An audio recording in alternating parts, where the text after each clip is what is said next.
Thank you, Andrew, and thanks everybody for coming. I want to follow on directly from where Sammy left off in terms of my feelings when I watched the television programmes last night about the London conference where the rulers of Europe and many other parts of the world, including Hillary Clinton, came together to tell the Libyans how they could improve their country and how that would be helped by their intervention. And you hear them all talking about democracy, and you almost have to wonder whether you're dreaming, because these are people who, less than 3 months ago, supported every single dictator in the region. Hillary Clinton was the woman who said, when the Egyptians first rose up against Mubarak, that both sides should show restraint.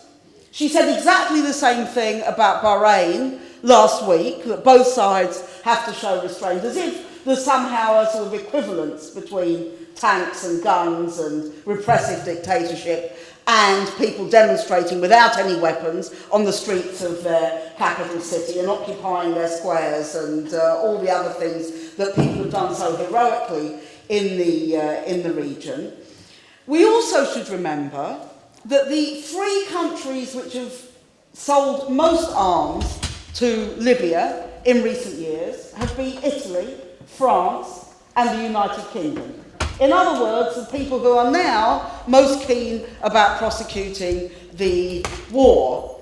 And it seems to me that when you look, for example, at the British role in this, since 2005, more than 100 million euros worth of arms have been sold by Britain alone to Gaddafi and his regime. And yet these are people who turn around now and say they care about humanitarian intervention and they care about what happens to civilians on the ground. The truth is that they don't care about any of those things. They don't care about what happens to ordinary people trying to fight for democracy. They didn't care in Tunisia. They didn't care in Egypt. They certainly don't care in Saudi Arabia and Bahrain and Yemen and all the other places where people are campaigning over these issues. What they are saying is they want to control the region at all costs, and they will do what it takes in these circumstances to make sure that they control the region at all costs. If they can do it by backing the existing dictators, they will. If they find they can no longer do business with these people, then they will try to overthrow them. That is a lesson that Sami is absolutely right about, in terms of the same time as they launched the intention of the no-fly zone over Libya was exactly the time when they also said to the Bahrainis, we will allow you to crack down on your demonstrators. We will allow you to do all these kind of things. And we have to see it in this context. When you hear them talk about humanitarian intervention, you really think after 10 years of this, more than 10 years of this, because it goes back to Kosovo, it goes back right, the whole of the neoliberal agenda for the last 20 years has been about humanitarian intervention, that the West's military intervention will somehow do some people some good. You look at what it has meant over the last 10 years in particular. I don't know if people read Malala Joya's article in The Guardian today. She was an MP, a very brave young woman MP in Afghanistan, and they have a quota for women MPs in the Afghan parliament following the occupation. This is obviously a great step forward, but she was so intimidated and coerced by the people who ran the parliament, she could no longer continue to be an MP. Malala Joya in her article talks firstly about the fact that she has been barred from going to the United States of America to do a speaking tour. This is in supposedly a democracy where they don't want to hear about what is going on in Afghanistan. And they've also done so because the main thing that she talks about is the hideous photographs that you can see, but which haven't been very much publicised in Britain or anywhere else in the West, the hideous photographs of the kill squads of American soldiers who have shot with impunity Afghan people, Afghan civilians, where they deliberately staged provocations and then shot them, got them so they looked like they were throwing hand grenades where they were doing nothing of the sort, and then took pictures of them, trophy pictures of them, in exactly the way that the American soldiers did in Abu Ghraib in Iraq. That is what humanitarian intervention really means. That is what it means.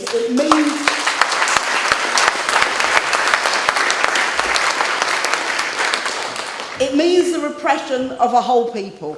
Sammy's talked about it in terms of Iraq. In The Guardian this week, there was also an article about The Guardian got, under Freedom of Information legislation, they got information about the number of claims paid out, the money that's paid out to Afghan civilians for injury, death, destruction of crops and all sorts of other things. According to this, the number of successful claims by civilians in Afghanistan has been more than 2 million. Of those, incidents with at least one fatality has been more than 250,000 people. Now, we've never heard these kind of figures of death.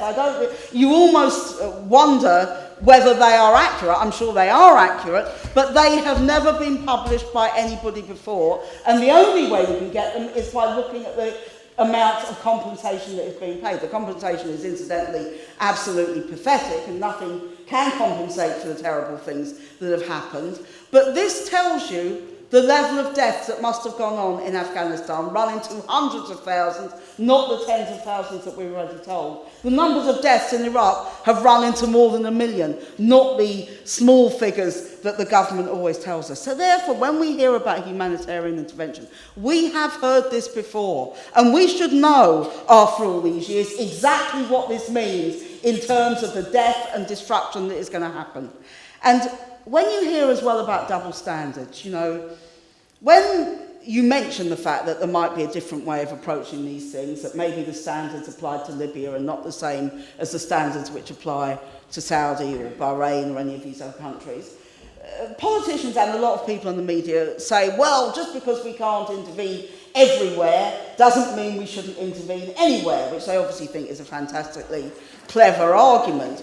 But actually, if you think about this, if humanitarian intervention is such a good idea, firstly, why aren't they intervening everywhere? If this is the way that you do stop humanitarian disasters, then why don't they do it when Israel bombs Gaza? Why don't we have a no-fly zone there?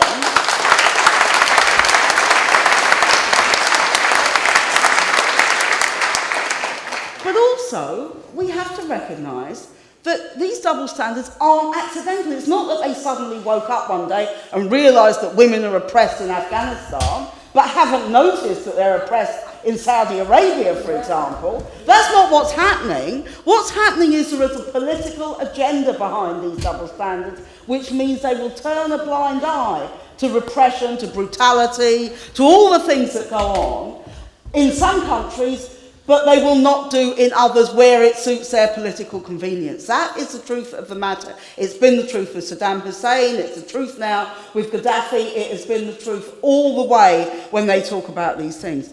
We have to understand what is going on here. Firstly, this intervention is about regime change. There is no question that what the West wants to do is to get rid of Gaddafi and replace him with somebody who is more amenable to them, who is more amenable to them now. Of course, he was very acceptable to Tony Blair and Gordon Brown and all these other people when they were selling them arms and when they were getting oil and gas in return. He's not acceptable to them now, so they want to replace him. In fact, it is very hard to see how the West will be able to do business with Libya, which is what they want to do, without regime change. That is what they're talking about. The problem they have is that, of course, as Kate has spelled out, this is completely illegal under the terms of the under international law. It's completely beyond the terms of the Resolution 1973, and therefore they have a problem, which is why, when you look at the mess they are now in, they don't really know what to do. I don't know what they thought, that they were going to impose a no-fly zone, a couple of days of bombing, and it would all be over. That clearly is not the situation, and the situation is going to be much more difficult for them. But this aim of regime change, I was quite shocked when I watched the Andrew Marr show on Sunday morning, when he said, don't you think it would be a good idea to assassinate Gaddafi? Now, you do expect the BBC to kind of hold back from these kind of, well, I do anyway, maybe I've got too many illusions in the BBC. But this idea that the BBC is cheering on this idea of regime change, the idea that the MPs vote in their overwhelming majority to support this, and you would have thought, you know, all right, the first time may be understandable, the second time looks like carelessness, the third time looks like a willful dereliction of duty and a willful inability to understand what is going on in the world, which is rather shocking when you think these are the people who are supposed to be our elected representatives. Now, the message we want to send from this meeting is that we say hands off Libya. We don't want any intervention in Libya, and we believe that any intervention is going to lead to a much, much worse war, to much stronger imperialist intervention in the region. It's very interesting. People have referred to the opinion polls. The opinion poll yesterday said that 71% agreed that the military action in Libya could result in Britain being dragged into a prolonged conflict like the Iraq War. 71% think that's a likely thing. 47% disagree that the government was right to commit British armed forces to Libya. There is a majority already, 43% were in favour of it, but 47% against it. There are already more people against this intervention than are in favour of it. And that, it seems to me, reflects, firstly, that nobody can really see what on earth is happening here, but more importantly that people can see the impact of 10 years of wars. 10 years of wars in Afghanistan, in Iraq, the effect this has had on Palestine, on Lebanon, on Somalia, on all these other places, and they don't want it anymore. That is why we have to campaign. It is a difficult campaign because people look at it and they think, firstly, I think lots of people believed it wasn't really going to be a very destructive thing. It would just be a no-fly zone without understanding, as Sammy has said, the history of the no-fly zone in Iraq was the build-up to war. It wasn't the alternative to war. It was the preparing the ground for war, just as the sanctions were the preparing the ground for war. And this is what we are getting again. But people believe that maybe this will be over soon. It isn't like Iraq yet, but it can become like Iraq. It will be a poison in the centre of North Africa and the Middle East. It will be a poison in the heart of the Tunisian and Egyptian revolutions. It will make it much, much harder for people to achieve democracy in all those places. And that is why we have to oppose it. There's one final reason I want to say why we should oppose it.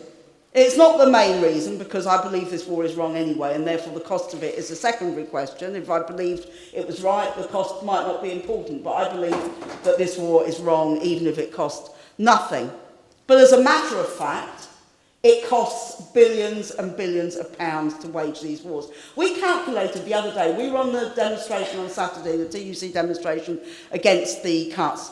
We calculated that by the time of the next election, if that is in 4 years' time, the cost of continuing with Trident, the cost of the wars in Iraq and Afghanistan, the cost of the war in Libya, all the related costs of that will come to £25 billion. That is a third already of the deficit that they say they want to cut. Now, what kind of a country do we live in that cannot find money for libraries or for disabled people or for school children or all of those things, but can find money to spend on war? And for that reason, as well as the others, let's change.